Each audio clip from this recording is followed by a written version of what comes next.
Hello everyone! As I woke up on the first day of December and saw this, I thought, wow, winter is on time this year, and in that moment my mission was clear. It's time to bring winter to Skyrim. So let's do this! Fire up the intro.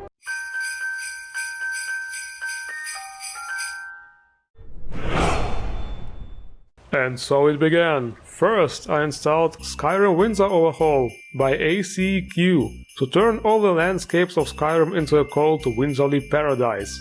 But then I thought, Christmas is around the corner, we might as well start decorating. So I got Saturalia, Christmas in Skyrim, by DEANDRA and MusicMan247. Actually just the decorations part of it. The quests would only confuse me when trying out new mods, so I left them out. Then I also added a Festive Christmas by Absinthe. This mod is great, it adds a lot of decorations all across Skyrim. And also Christmas in Whiterun by SARGENTORUNCH. This one is only limited to Whiterun, but the decorations do look awesome. And this is the overall result. Impressive, isn't it? Yes, some decorations hang in the air, like for example those stars, because if you complete the Gilda Green quest by choosing the sapling, the new tree will obviously be smaller than the old one. But it doesn't really matter, right? I mean, it's Skyrim, so it's magic, you know, the Dwemer did it. But seriously, Whiterun looks awesome. Great Christmas spirit. And now it's time for the new mods. The first thing we are going to witness is some hairy stuff. Case HDT Vanilla Female and Male Hairstyles by Cairn.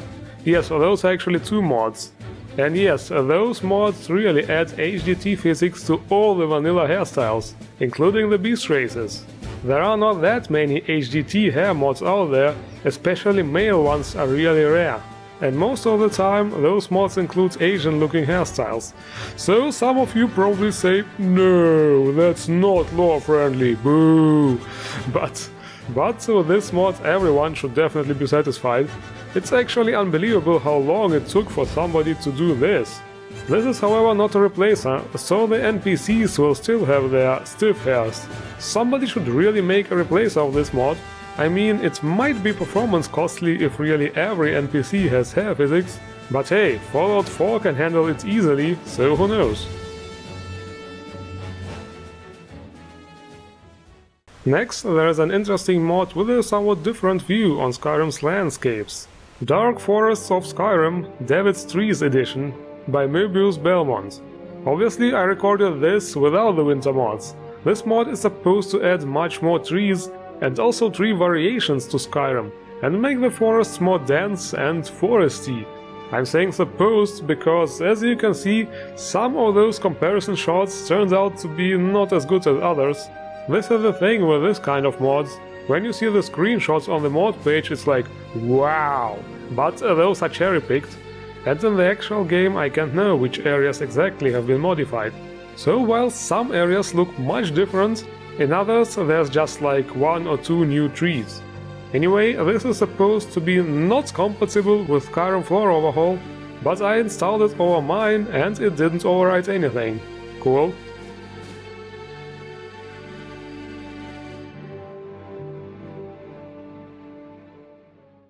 The man who already is a modding legend was busy this week again from what it looks like.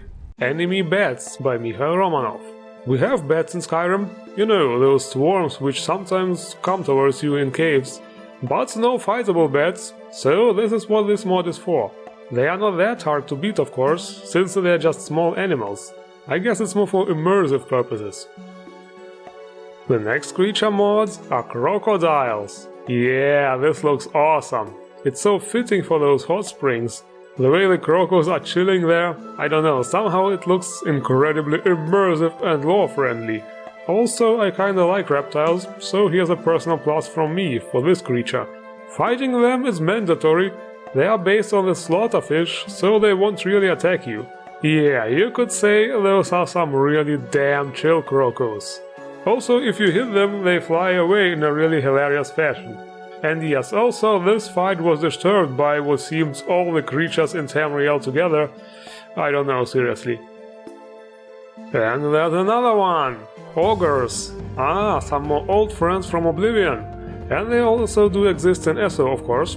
I have to say, this model looks better than the Ogres from Ruma. This one looks really vicious and hardcore. There are also some really cool variations. The basic ones should also have a club, but the weapon was invisible for some reason. Some missing files perhaps? And as I engaged them in combat, it seemed there was some kind of disagreement and they started flailing at each other. Okay, why not? The weapons that they use are not droppable unfortunately, because they are actually part of the model. So what you get is a basic Nordic axe. Cool fight nevertheless. But there is also something from a completely different category. Grand Healing Orb. This is not a monster, but a master spell for the Restoration School. There are no badass master level restoration spells in the vanilla game, and this one definitely fits this description. This summon only lasts 40 seconds, but it's really useful. It does not only heal you and your followers in a fairly wide area, but will also damage and repel the undead. So we can very well say it's an ultimate light magic, and definitely worthy being a master level restoration spell. And there's one more! Soul Cairn Drainlife Crystal. This is something which would fit a necromancer or a conjurer. This time it's lesser power, however, not a spell. It literally lets you summon a drain crystal from the Soul Cairn. That means, however, it won't fight for you. It will just drain whoever gets close to it, meaning you and your followers too, of course. So it's probably more useful in dungeons. Like when you see a room full of baddies, just throw it in there and wait at the exit for the weakened enemies to finish them off. Okay, we also have something peaceful this week again. Aurochs and wild horses. Okay, the part with the wild horses is clear, but what the hell is an Auroch? I googled it, and it appears this is what you call those large creatures who are the predecessors of our modern day cattle breeds. I was not aware of that, so obviously I was like, what kind of bull is that? And while I said peaceful, it only partially applies, because those oxes are aggressive. Now that's some major bull here, am I right? Okay then people, time for weapons and armors. We are not doing it at the forge, because it's cold outside. Oh my god, immersion! Phoenix Dagger by Mogu Dewang. Wait a minute, Dewang? Never mind.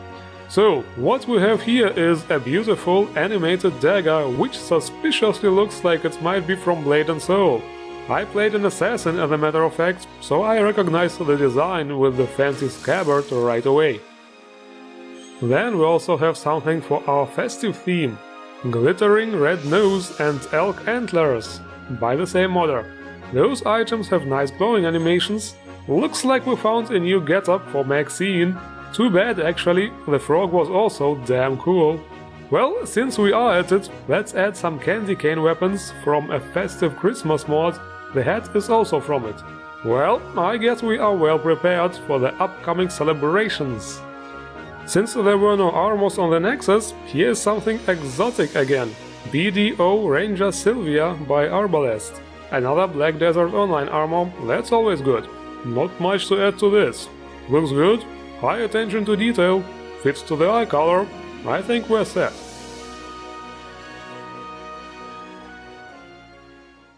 The next mod is a player home with a really interesting design.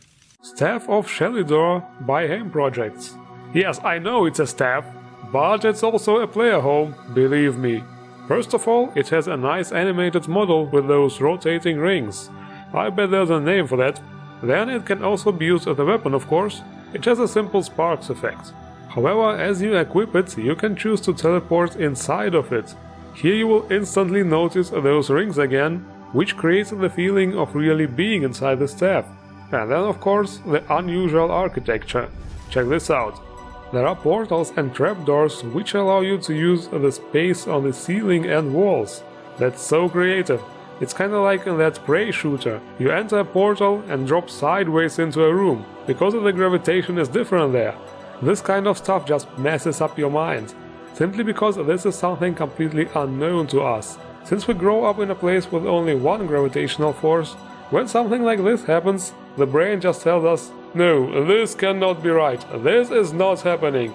So it's always an interesting experience. And this is indeed a cool concept for a player home. And now the time has come for something really big. Middle-earth, Path of the Hobbit by Junk. This is a really huge new lands mod and another attempt to bring the LOTR franchise into Skyrim. You will receive a very helpful guidebook on startup, and the entrance to the new land is near the Riverwood Bridge, right next to Jack Gas Pub. Oh shit, the winter mod affects the textures here too. Well, just pretend the white stuff is actually green. Here, this is what it's supposed to look like. The place itself does look pretty good. There are those hobbit houses everywhere, actual hobbits running around. Okay, the NPCs have no extra dialogue, they just use some vanilla lines. Yes? I'm all ears. Good to see you. Yes? But the locations do look and feel like Middle-earth. We also get to use Bilbo's house, Bag's End. And wow, the house is probably the most impressive part of this mod, at least from what I've seen. It really brings back the atmosphere and the memories from the movies. I won't lie, I have not read the books. Also, I do understand that the hardcore LOTR fans among you are probably getting some major boners right now. But anyway, there are also some quests. Look at this, I found Gandalf! And he wants me to go and steal Gollum's ring. Okay, sure, why not? There are no quest markers, so exploration is in order. There is, however, a world map, only that it's actually Skyrim's world map with new markers. Well, okay, better than nothing. Also, there is not actually a world space, but rather several connected cells. Really big cells. And as already mentioned, the locations do look fairly well. And I saw many familiar places from the movies. So overall, it's quite enjoyable for regular Skyrim players. For real Lord of the Rings fans, it's probably a total blast. And this is it for this week's episode. As always, the links to all mods are in the description. Don't forget to endorse the mods you like. Leave some comments, tell me what's on your mind. Also, don't forget to like and subscribe. I wish you all a happy winter time. Happy holidays for those who have them. I'm pretty sure we shall see each other again a couple more times this year. So for now, I thank you all for watching and see you around. Have a good time, people.